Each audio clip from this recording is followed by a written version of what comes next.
Hi, ik ben Tom Lassing, Beursbox.nl. Ik ga het hebben over hoe de Russen gevoed worden met propaganda. En ik laat je dus zo meteen een stukje propaganda zien. We zien hier enkele Russen die bekend zijn in Rusland op televisie, belangrijkste televisiezender, het hebben over de Baltische Staten, over de hybride oorlogsvoering die Rusland voert op de Baltische Zee. Het stuk trekken van de kabels op de zeebodem.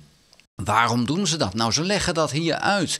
Dat doet Rusland om uiteindelijk een reactie uit te lokken om dan een aanval te kunnen gaan doen. Nou is het de vraag, is Rusland wel sterk genoeg om überhaupt daarop een aanval te doen? Maar ik heb al eens eerder een video gemaakt. Je hebt nu een aantal Russen die zijn nog steeds met piloten, vliegtuigen. Je hebt een aantal legeronderdelen. Die zijn nog steeds ver van het front. Niet iedereen zit in Oekraïne. En degenen die het voor elkaar hebben gekregen om in Rusland te kunnen blijven, die dus veilig zitten, relatief veilig, dat zijn de mannetjes, de alfa-mannetjes. Want die hebben de rest weg kunnen sturen. En die alfa-mannetjes, die zijn dus nu het Westen aan het provoceren. En die denken dat ze heel wat zijn. Maar ja, goed, op het moment dat dus het Westen gaat reageren, zoals nu is gebeurd met die olietanker die door Finland is binnengehaald, of die olietanker die nu naar een Deense haven gebracht gaat worden, dan zie je dat Rusland helemaal nog niet reageert. Maar ja, wat gaat er gebeuren als er nog weer een tanker dit soort dingetjes gaat doen, als een kabelstuk trekken? En ja, de bedoeling is dus vanuit Rusland om dus een reactie uit te lokken, om een reden te hebben, ja, om een escalatie te laten plaatsvinden. En die escalatie kan een eenmalig iets zijn.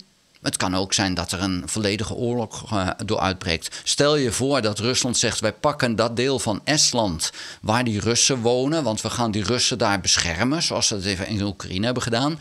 Dat is omdat Estland en Letland en Litouwen dit van de NAVO zijn, is het een aanval op heel de NAVO. Rusland kan dat niet winnen. Pertinent niet. Ze kunnen al niet eens winnen van Oekraïne alleen, laat staan van heel de NAVO. Dus die escalatie die ze op televisie zeggen te willen, die willen ze niet, want die kunnen ze niet aan. Dus het is toch wel raar, maar ze willen toch onder de huid van het Westen kruipen en ons blijven tarren.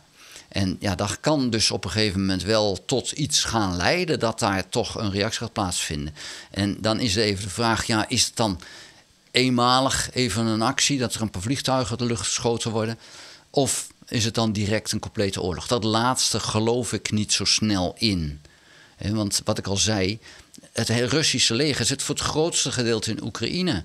En de Russen zouden niets hebben om de NAVO tegen te kunnen houden. En überhaupt om aan te vallen, dat is al een enorm probleem. Want zoveel vliegtuigen hebben ze daar niet meer om dat nog te doen.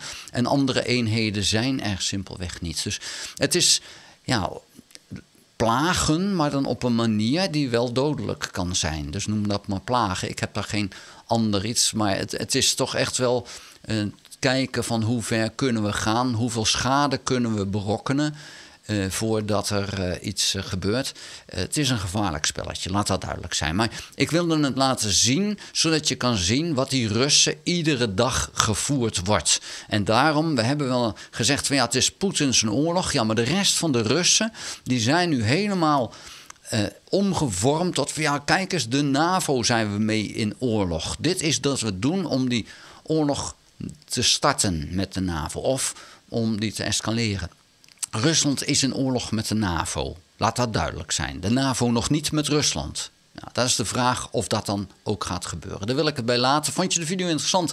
Geef een duim. Heb je nog geen abonnement op dit kanaal? Abonneer je dan. Druk dan ook op het belletje. Krijg je notificaties als ik een volgende video gemaakt heb. Ga ook naar de website www.beursbox.nl en schrijf daarin op de gratis nieuwsbrief. Dank voor het kijken. Houdoe.